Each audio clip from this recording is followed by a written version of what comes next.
And that sound means we are now live here on our YouTube channel. It's our daily show we call the Halftime Report here at Tackle Trading, where the coaches get together, break down the news, read the charts, do it one step at a time from a top-down analysis perspective. And I am your host, Coach Tim Justice, and I am back after a couple of weeks of being, gone on a little vacation, working on some projects on my side as well. But I'm here today, 11/11/2021, and it is Veterans Day, Coach Matt. I do want to start out the show with just a warm, very, very sincere thank you to all of the veterans out there for the service that you have done for the country, and I do appreciate that all the way through. Matt, how are you doing today on a Thursday? I'm doing absolutely fantastic, and big time thank you, and love our veterans in our community, but all veterans out there around the world, and specifically here in the U.S., serving us here and abroad. Just seriously love you guys. Thank you so much for your service. No question about that. Obviously a day of just thoughtfulness and all that kind of stuff. And there's some people in my life I definitely, have those personal relationships with that did serve. And I just appreciate everybody out there who did. All right, let's talk markets one step at a time. We had Disney earnings. An interesting note there. It did gap down below support.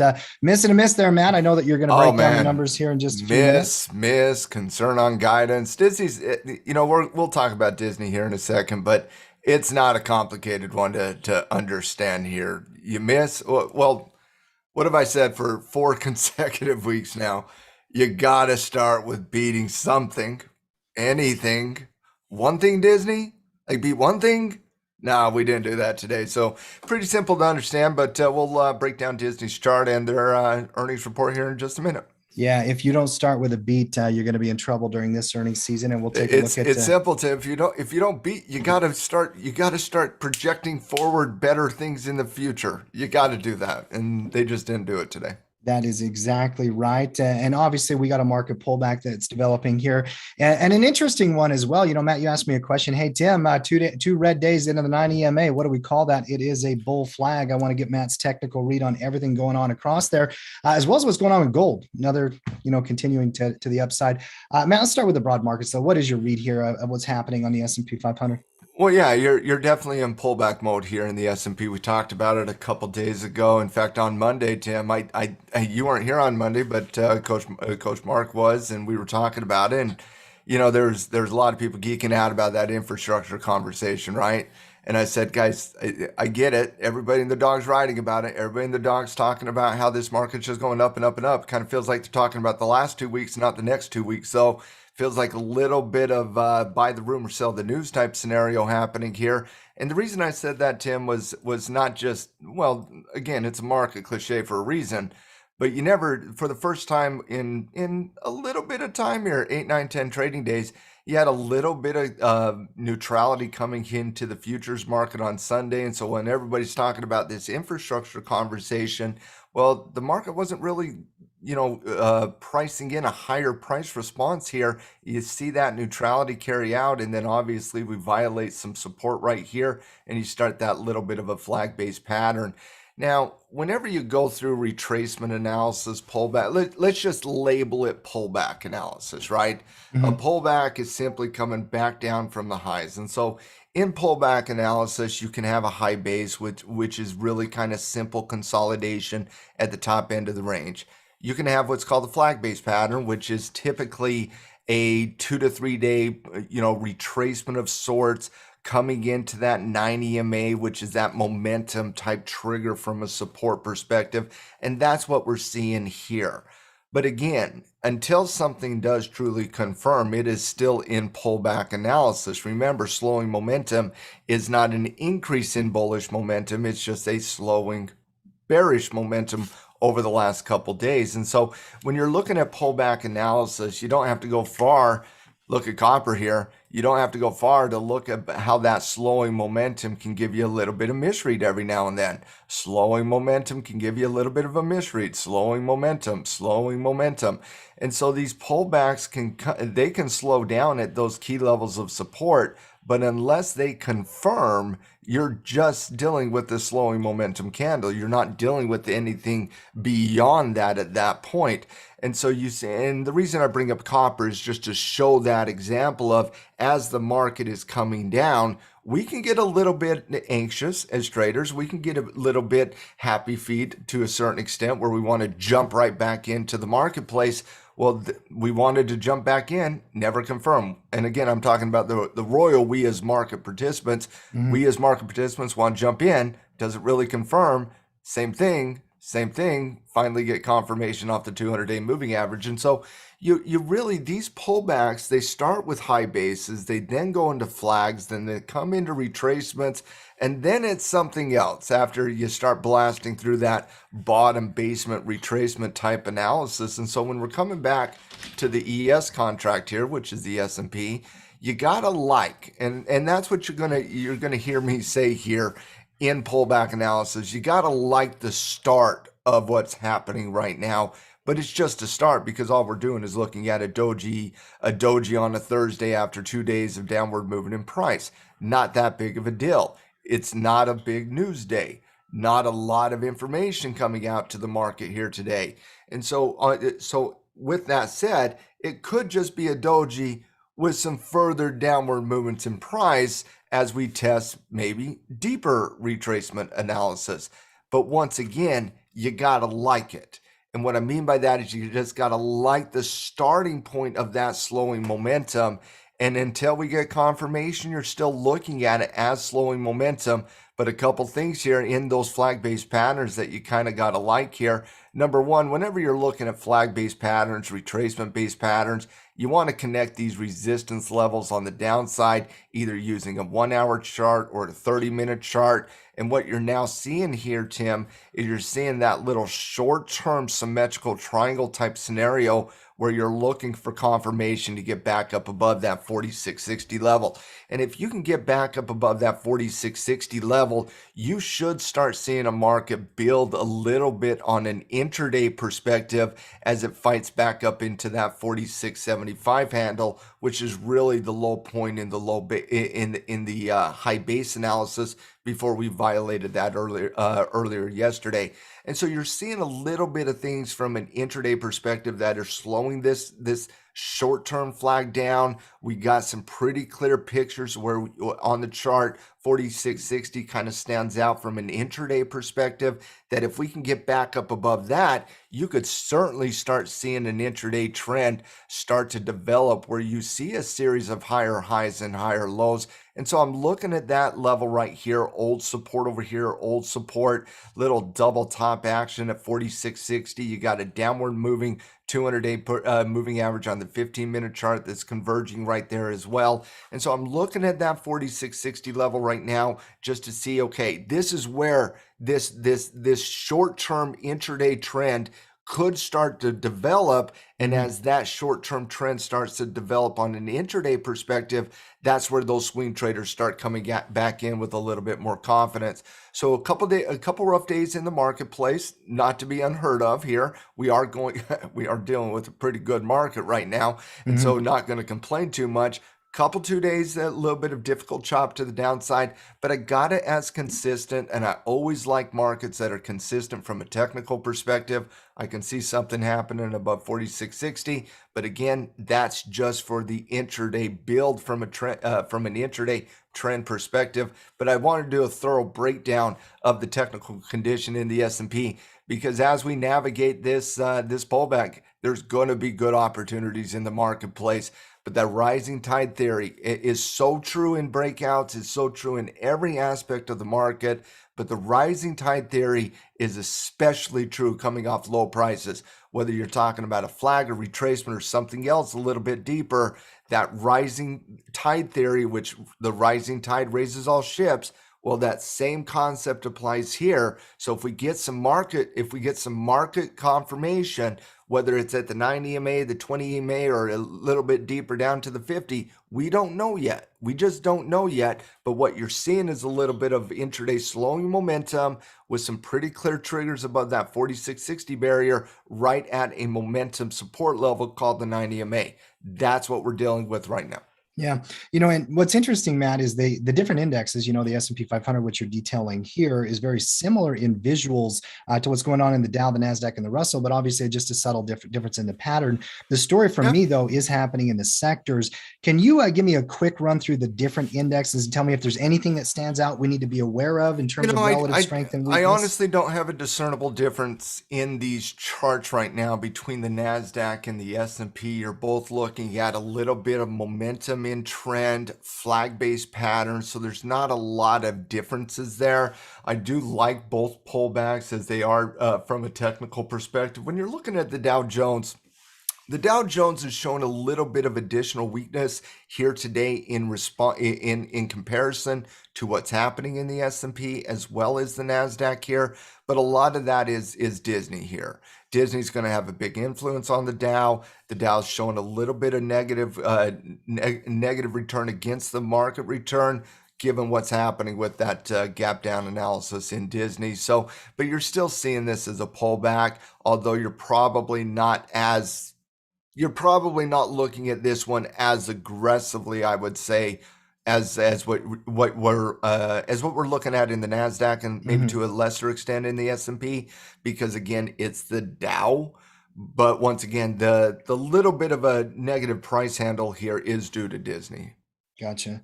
Gotcha. And we'll take a look at Now, Disney here in just a few minutes, but go ahead. and quickly, Russell 2000 showing the most strength today in the market indexes. But again, we've been all over that analysis. Not a lot of differences here. Just the Russell has a little bit of an additional momentum. Yeah. Yeah. Actually, a really nice little But bull I'm not flag seeing, but developing there. this is clear. I'm not seeing any discernible differences in the current short term patterns in the marketplace. I got flags on all of the indexes at this point, and this market is turning together. There is one sector that has discernible difference, though, and that is the materials sector. We don't need to look through all of them here today, Matt, but that one did grab my attention this morning as we were doing our analysis and talking.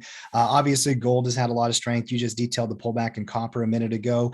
Metals have just been on fire here recently. Silver even breaking out and looking really good. What is your read here on materials? Because I see high base breakout for Yeah, metals. you got to be looking at this as a little bit of a what I like to call an Allen Iverson hesitation two-step, where you don't really have the high base, you just have some degree of hesitation in a momentum trend, but you do treat it like a high base. Now, Tim, the reason that's important to me is that goes to whether or not I believe this is still overextended or not. It goes to strategy selection. It goes to, position size rules in those capacities. So I still got this as an overextended scenario from a trending perspective. I don't have it officially as a high base, but again, you're going to treat it as such. It's momentum, and you got to like the momentum that is building in the basic material space. This space has been upgraded for us constantly over the last month of tackle trading, and a lot of that was on gold solidifying the low end of the price point, not the top end of the price point. As that bottom started coming in on gold over the last month, you started seeing this entire space start to build, but it was also seeing improvements in specialty chemicals. It was seeing improvements in chemical companies. It was really gold being the laggard to really kind of catch up to some of the other areas of influence in the basic materials. But with gold now doing what gold is doing, and again, Tim, there's some things that got to fix itself in the gold market, right? I'm just saying from a basic material perspective, one of the reasons you're seeing the additional momentum is finally gold is participating, much like some of the other areas of the market. GDX, obviously the gold miners there, punching up against that 200-day moving average yesterday, seeing additional price movement here today. That looks like it wants to continue to move a little bit to the top side, but you're definitely seeing that as an improving bullish condition within the gold space and specifically in GDX. When you take a look at gold itself, slash GC, I said this yesterday, I said it the day before, and I'm going to say it again until this does fix itself. But I just cannot see a consistent bullish uptrend in gold long term if the dollar's going to go up as well. And so right now you got this weird pocket of influence that is happening post central bank, and really based on the CPI report from a couple days ago. that print on the CPI report, which was the largest increase in inflation since 1990. We're talking over 30 years, 3 decades now. That largest print, that's obviously going to be bullish for gold. That's obviously going to be bullish for gold. But why is it also bullish for the dollar? Because these two are historically divergent with one another. Well, historically also, the dollar's bullish because of a rising interest rate environment. And so if inflation goes up, that's going to have an impact on the short term on gold going up, obviously, but it doesn't have a longer term impact on gold, because if the market has it right and the Fed is looking at 2 to 3 interest rate hikes next year, that's going to show the dollar going up, because what are they trying to do? They're trying to cut the supply out of the dollar by raising the interest rate.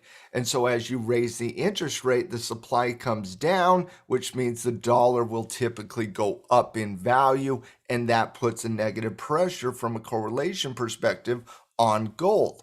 And so right now you have this underlying philosophy in the immediate short term: oh, buy gold, it's an inflationary environment. And then the traders wake up, say 3 days from now, wait, oh, whoa. Rising interest rate environment also means the dollar goes up. Those two can't coexist historically. One has to come back down, and typically that is gold. And so, in my opinion, I've said this before, gold is not the greatest inflationary protection mechanism in the financial markets, because the same concept that causes gold to go up in consumers' minds actually causes the dollar to go up, which drives the gold price back down based on divergence. And so it's a very difficult concept to understand. And right now, when you're dealing with gold going up and the dollar going up, both on the same underlying economic philosophy of inflation: one, inflation's bad; two, the Fed's going to combat inflation. These things have to come back down to some degree of normalcy. Which one's going to buckle is an open question. I've said it here and I maintain it. I think the market's got it wrong on the Fed. I don't think the Fed's raising interest rates as aggressively as the market currently believes. I just don't.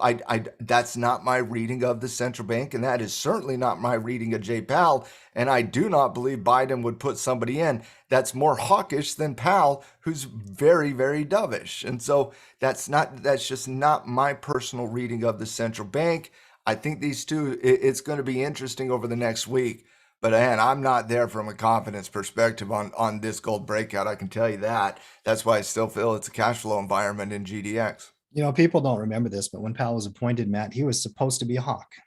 it was Everybody's expected. A hawk until you get punched in the face, and he got punched in the face in December of 18. Until the market puts its knee in your chest and makes you call uncle for the last 3 years. Yeah.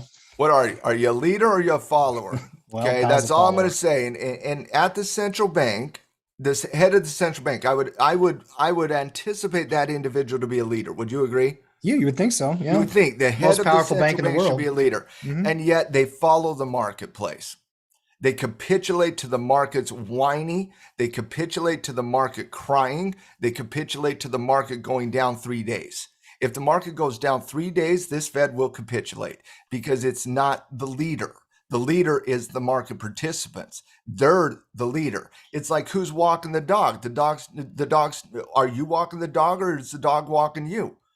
Well, the dog's walking Jay Powell on this one. It has for 4 consecutive years. Ever since he capitulated and cowardly called the plunge protection team in December of 2018, he has capitulated to every single volatility movement in the marketplace from a historical dovish perspective, and he absolutely has his fingerprints all over this inflationary environment. Yeah, there's no doubt about it. And obviously, there's some complexity going on here in the short term. I think it will work itself out. Ain't too complex. Inflation 6%. You raise interest rates. That's ain't complex. Thing. I'm saying, why is the it's gold a mandate? Why is gold and the dollar going up at the same time? Is the complexity? Now that one is complex. That's the that one is complex part for me. If you really want to see gold go ham, have the market break support on an inflationary environment. Yeah. Okay. It's the protect. My point is, Gold's that Flight to safety. protection, The right? flight to safety. Yes, it is number one. Gold movements are always flight to safety. What are you seeing here in silver? Let's go to the little Oh, the stepsister, the little, cousin. How do we call silver the relative to little little engine brother? that always does. I like silver here, and I do like it a little bit more from a short term perspective than gold. Remember, you're not talking precious metal here. We're not talking inflationary conversations. You're talking an industrial metal here, right? That has more economic concerns in it than it does, say, the inflationary concerns. And so you do got a really good fundamental backdrop, I think, with the infrastructure being passed last week from a traditional perspective, where you could see some of these industrial metals do a little bit better than some of the precious metals like gold. You're underperforming a little bit, but again, it's kind of like we were talking about with the NASDAQ and the S&P, where we're saying, yeah, the NASDAQ's underperforming, but it can catch up pretty quickly. And I think we can all agree that the NASDAQ is caught up to what has been occurring in the S&P and the Dow Jones, and obviously the Russell's caught up as well in that time frame, but it caught up very, very, very aggressively. Same thing in silver here. Silver can fly. Silver can fly. There's no doubt about that. Whereas we like to say gold's more of a long-term investing cash flow instrument. Man, silver's our dog, bro. We like to trade silver here, and so I do like the general makeup of what is happening from a technical perspective in silver. When you're looking at this as a pattern here against the backdrop of that downtrend, look at the consistency. And again, you hear me say that word a lot in technical analysis: consistency. I love consistency in charts. And so inconsistency can be a little bit of the eye of the beholder. But when you're looking at this, Tim, and let me go ahead and get we got to bring Epic. We got to bring the Epic pen, make an appearance here. Let me see it. Got to draw some things, Tim. Okay. That's all I got to do. I got to draw some things. I got a left shoulder. I got a head. I got a right shoulder. I got a neckline. And I got a breakout. That's what I'm looking at here in silver. And I do like, and like I said, the consistency, you got to like that. Number one, you see this as a little bit of slowing momentum within trend. You got that as an increase in support over here on the right shoulder. And then you got the breakout of the neckline. And necklines in reversals can either be downward movement, they can be horizontal. You can open them up and get a little bit of an alligator megahorn type pattern. But the one I love the most is the horizontal break here. And that's what we're looking at in silver, is you're looking at that little bit of that horizontal break. And now you break out of that with some thunder here. And it's like you start charging, right? Let's go hard charging here, Tim. You get outside and you're like, oh, wait, there's a big old guy by the name of the 200-day moving average. I think you got a battle there at the 200-day moving average. You see a little bit of the recovery analysis here. Obviously played a role over here. It was a buy the dip candidate over there as well. And so a 200-day moving average is certainly going to play a role. But I like the opportunity for silver to break. And again, silver is one of those instruments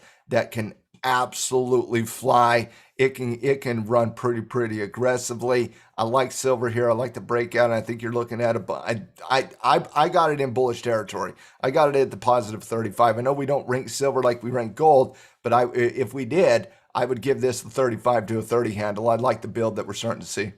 Inverted head and shoulders breakout, pushing towards the 200. The way that you were describing that, though, and I loved it. And always telling stories. It made me think, if the 200 was a football player, not an individual, but a position, is it playing defense like the middle linebacker here? Like, how big of a boy are you? Type environment, right? That's right. It's like okay. So Tim, it's like say we're out having some fun, and you get a little mouth, and I get the big shoulders, right? And I'm like, okay, I'm gonna go handle this, right? And then I open up the door like I'm going to do something. I'm staring at Dwayne Johnson, The Rock, and I'm like, hey, how are you, buddy? How are you? What can I get you something? Can I get you some tea? Can I get you some coffee? Big show, I'm ready to get going, right? But no, you see Dwayne Johnson, you see The Rock, and you're like, huh, okay. Put me in my place real fast. Type environment. So, no, that's the 200-day moving average. How big of a boy are you? I can't wait to talk to Coach Frank, by the way, and ask him what are all of the moving averages relative to wrestlers. Oh my goodness, this is such a fantastic conversation. We are doing this tomorrow, Team Tackle, only brought to you by TackleTrading.com. We are going to analyze the moving averages tomorrow as if they were a historic world wrestling icon. So if the 200-day moving average is a wrestler, historically, Frank, who is a big-time WWE fan, who would it be? I like that game. That game. I'm going to wait to hear from Coach Frank because he's the expert on that. Well, anything for sure. we say would sound dumb when Frank comes compared to what Frank knows. His knowledge around wrestling, there's no question, is unparalleled. I liked Hulk Hogan in 1985. I like the Undertaker. I liked him when he fought. What was it? The Giant. Andre the Giant. Andre the Giant. Sure. World Wrestling, like number 3. That's how big of a fan I am. I don't even know what it's called. Moving on. All right. Hulk tore his shirt off. It was awesome. That's all I know. Of course. Who's the 9 EMA? That's the only question in my head right now. Macho Man, Randy Savage, maybe Ric Flair. I don't know, man. We're gonna. Oh, Ric Flair. Come on. Yeah. Whew. Ric Flair. Whew. Here we go. Crude oil next year. Matt is working through the commodity market. Let's talk about, the biggest commodity in the world. Obviously, it's got some slowing momentum up here at the top from a chart perspective, but it's still holding the long-term trends. Matt, as we move into consolidation after a nice trend through August into October, how are you reading this compression up here? Is this something that makes you believe it's going to stay neutral? Tim, you haven't been on the halftime report this week, so let me just tell you what I've said all week long. And Team Tackle, repeat after me. Because they know it, Tim. You haven't been here. Mm-hmm. Team Tackle knows what I'm going to say. Hey, T, ask me if I care about 85. Do you care about 85? I don't care about anything that happens underneath 85. Okay. Ask me about 80. Do you care about 80? I don't care about anything that happens above 80. What about 82.5? Nope, don't care. Don't care. All right. Not going to wake up for that one. Anything I want to go back to talking about what moving average represents what world wrestling star. That's like anything you say between 80 and 85. I'm like, I don't care. Like, do whatever you want to do. Dance, don't, doji, fly up, fly down. Give me morning star, evening star. Give me the inverted hammer. Give me a harami with the hammer. Let's get ready to rock and roll with the dark cloud. Does not matter. I can just randomly say candlesticks because it doesn't matter what it is. Mm-hmm. What I care about is that 85. And I said this from a week and a half ago. It's 85. The market told us that a week and a half ago. It was 85 when they failed that breakout at 85. Hold on. I got to pause. Just throwing it out there. I'm with you on the below 85. Greg Jones is right in something he just said in the chat. He said that's the worst Ric Flair woo I've ever heard. It was terrible. Like we needed that was better. That was better. I was a little bit nervous, Greg. I could go for the woo. I can, but I was a little bit nervous about doing it right in the mic. So, you have to commit. Like 100%. And if you agree. fall down on this one, there's recordings that you will never live down. And you just didn't commit. Here's the beauty. I didn't even try. I was like, "Woo, let's go." Here's the beauty, Team Tackle. Depending on whether Greg, if you're in a coffee shop or if your spouse is in the other room or whatever it is, why don't you give it a nice Ric Flair woo right now? Give it no context. Everybody woo. Just do it in coffee shop, at Walmart, in your house. Woo! I appreciate you calling me out on that one, Greg, because it was particularly bad. Tim, this is what happens when you haven't been here for a week and a half and you ask me a question on crude oil that hasn't done anything in a week and a half. I come back to it though. But again, I do think the more we base here, I think you got to get a little bit excited because again, it's like Coach Tyler likes to say all the time. The longer the base, the higher in space, right? Well, you got a pretty good base between 80 and 85 happening. And over the last, if we come down to the hourly chart here, you just see it. And again, don't need to say it. Look at that. Look at the wick right there. It gets into, what was it, 84.97. It's like, nope, scared. Look at the momentum. Look at the momentum here. Mm-hmm. That momentum's real. That tick's real too, because it was done by an algorithm. Boom. It just doesn't have it in it right now. And even on this inflationary environment, it's just stuck in there at 80, 85. So I do not care what happens between 80 and 85. We can talk about whatever anybody wants to talk about. All of those are more important conversations than anything that happens between 80 and 85. Now, what happens above 85 does interest me. And what Mhm. happens above 85, I think interest a lot of market participants because, again, you see a pretty clean environment right here, right south of 85, right south of 85. You give a close above 85, it does signal that the market is ready to rock and roll again. And in an environment where you're dealing with a lot of overextended prices in the marketplace, here's crude oil over the last week and a half as it is consolidated. And this is something that RSI is really, really good about. RSI, instead of coming down, instead of just consolidating at the top level as the price of the instrument is consolidating, Mhm. remember it's relative strength. It's comparing against others. And so as you can see, RSI fades down as crude stabilizes, which means as it breaks out, instead of having an overextended environment on the breakout, you're now looking at a rising above 50. You're in between 50 and 70, which is not right now. I'm talking about with that breakout, right? With that breakout, you're most likely would be in that positive 50 environment on RSI, which would be very, very good as well. So I think the longer this works itself out between 80 and 85, you got to like 85 breakout more. But again, for the same reasons you got to like the 85 breakout more, you got to be a little concerned with the $80 breakdown as well. So keep an eye on that. You got a little bit of a backstop to 77 and a half, right where the 50-day moving average is. But as of right now, short-term consolidation, looking for a breakout of 85.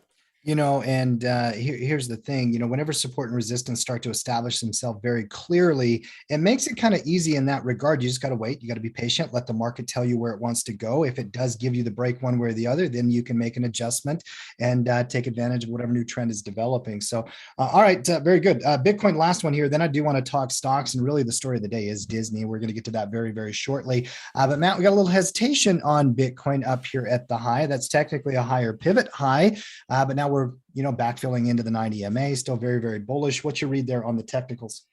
I downward movement in price yesterday kind of caught the breakout channel against the right shoulder right there, kissing off the 90 MA and now a doji. There's not a lot to say here. A lot of the market faded down yesterday. Didn't really violate anything though.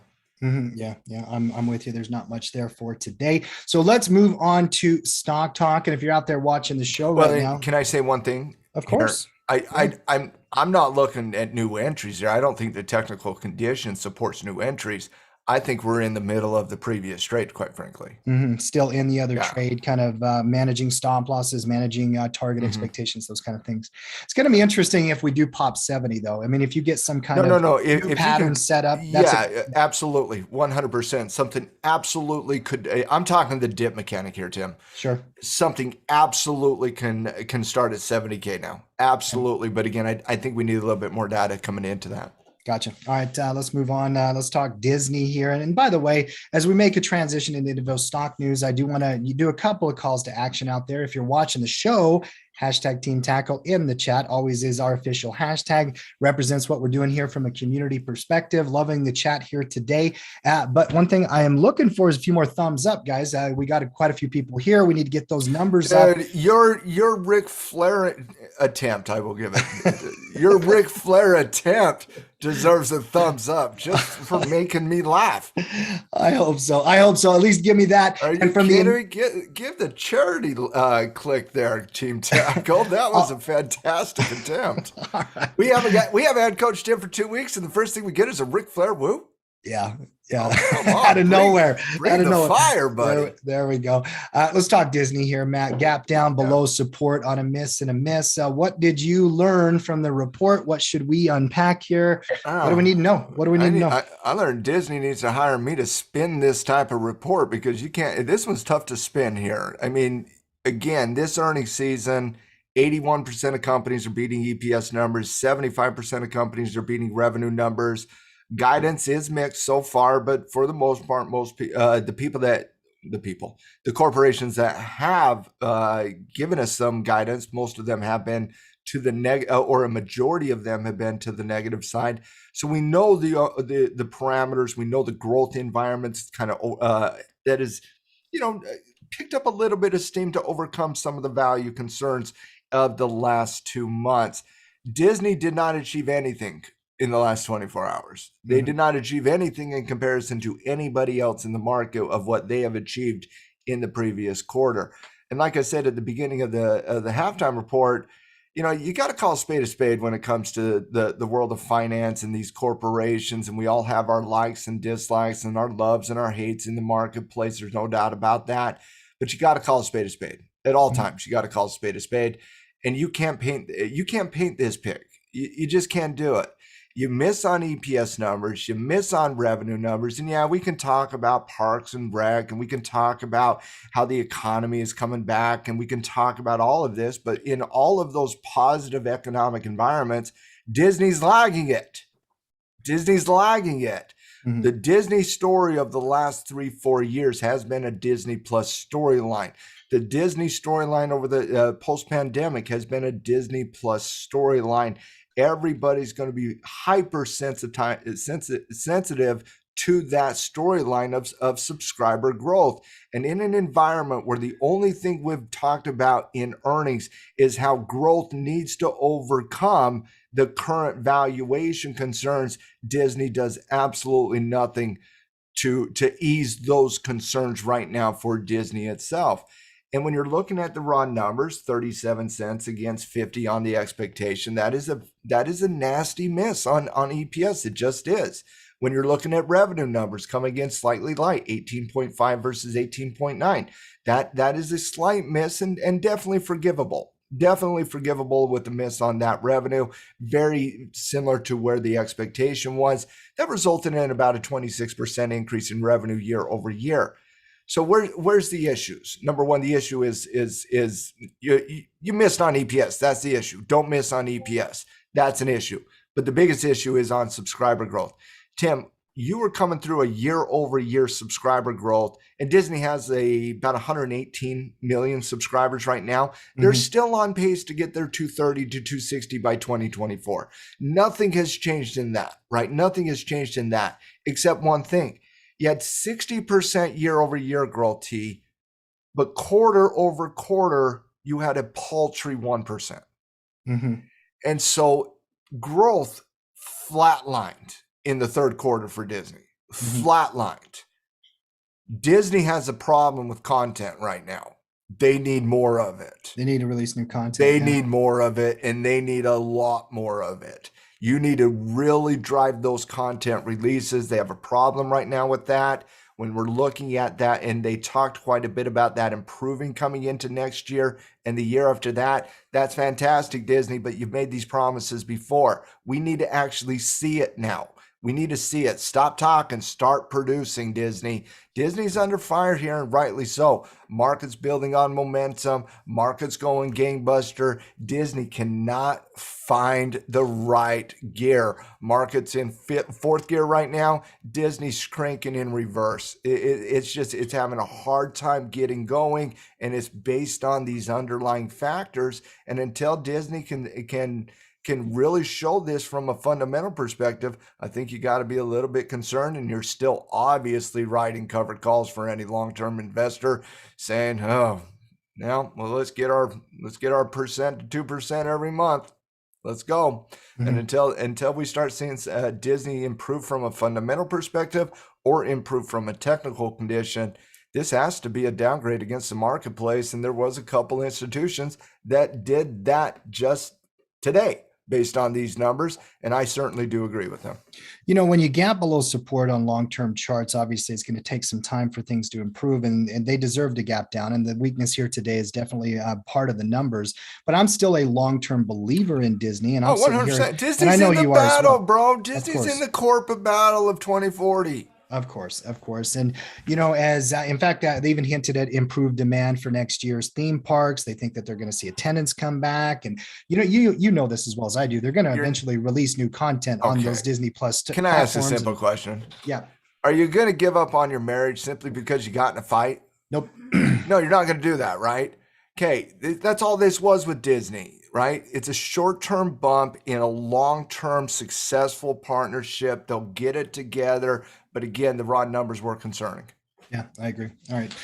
What other companies grabbed your attention from an earnings perspective here today, Matt? I did see a firm who obviously they've been in the news over the last quarter or so, one of the hottest stocks in the market, blasting off after their relationship with Amazon. So a few other companies that grabbed my attention, from that perspective. But really, we're at the back end of earnings season, and there's not a lot more coming through. We're actually kind of wrapping up from a numbers perspective in that regard. What other stocks grabbed your attention there from an earnings perspective, Matt? Yeah, I mean, outside of Disney, Disney was the big name out here today. And again, Tim, I do think Disney's going to right the ship. Mhm. Like, I do think Disney's going to right the ship. They just got to get better content out there. Get better lasting content out there. But they can do it.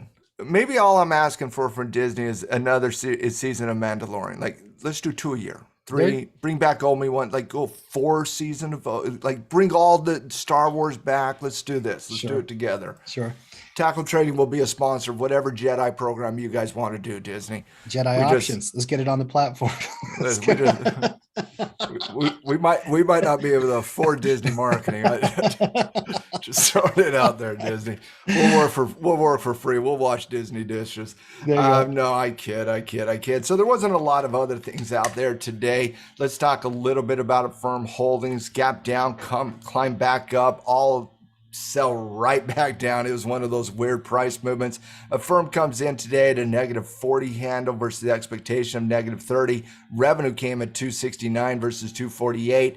The volatility here is a little bit miss on EPS, but guidance slightly improved for both the quarter and next year. And so mixed data here on a firm. I don't see anything currently, Tim, from a technical perspective, other than some nasty volatility shifts over the course of the last, honestly, not just today and yesterday, the last few days in the market here in a firm. So this might be looking like a little bit of a stay away for me. KGC stood out to me today a little bit. T, we were talking about GDX. We were talking a little bit about the miners here today as well when we were detailing gold and silver. Here's old Kinross Gold, Canadian mining company, reporting earnings 7 cents against 5 cents. They came in slightly underneath the revenue at 862 versus 954. But when I was scanning today in earnings, I was just looking for certain technical conditions like the hammer coming off earnings. And man, I think we just saw this chart, right? Didn't we just see this chart? Yeah. I could have sworn it's the silver and the gold chart, both of them for GDX, and then silver, you're seeing a very similar thing. And so obviously that could be something to keep an eye on. But outside of a firm in KGC, it's a Disney day today for me. Disney was the one in the news, and quite frankly, there's not a lot of news outside of that. I know Rivian had their IPO yesterday, still waiting for chart to develop on that.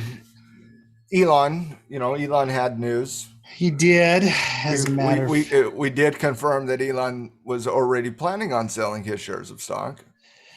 He was planning on paying down some taxes and some previous debt. We get it, Elon. So the Twitter poll was a massive. Hey, it's a billionaire showing how insecure you can get. Hey, can you guys pay attention to me for a minute here? Tim, I need a hug. He needs a Twitter hug. Dude, Twitter hugs sound like the worst that thing needs to be a thing. You don't want a Twitter hug. Hashtag Twitter hug. Hashtag Twitter hug. Let's get that Twitter hug. Just tell me it's going to be okay. Elon, it's going to be okay. We know you're only worth $400,000 billion. It's going to be okay. Yeah, financial filings starting in September did confirm Elon Musk did sell $5 billion worth of stock this week. And that Twitter poll he put up last week, I guess that is now just going to be known as a Twitter hug. Hold on. Are you telling me CEOs of public companies have to file with the SEC and not just ask Twitter if they can sell shares? Yeah, I don't think the SEC counts that as an official communication with the SEC. No, I don't think they do. That's not official? As a matter of fact, no, I don't. He got patted on the back, though. He sure did. Elon, I'll give you a hug, buddy. Come on in. We'll even count it out. Give it a good 30-second hug, chest to chest. I'll make you feel great. Dude, that just made it awkward. Fair enough. It's a bro hug. Little tap on the back. Come on. Sure. Why not? Why not? Last one for me here, Matt. Just one stock from the options report grabbed my attention. I want to get a quick technical read on it. Obviously, we put these reports together each and every week. They're wonderful watch lists throughout the week. Spotify's been one I've been watching all week long, watching this retracement develop. It actually came in deeper than we identified earlier in the week, but that's kind of the nature of retracement mechanics. You work it, you update your triggers.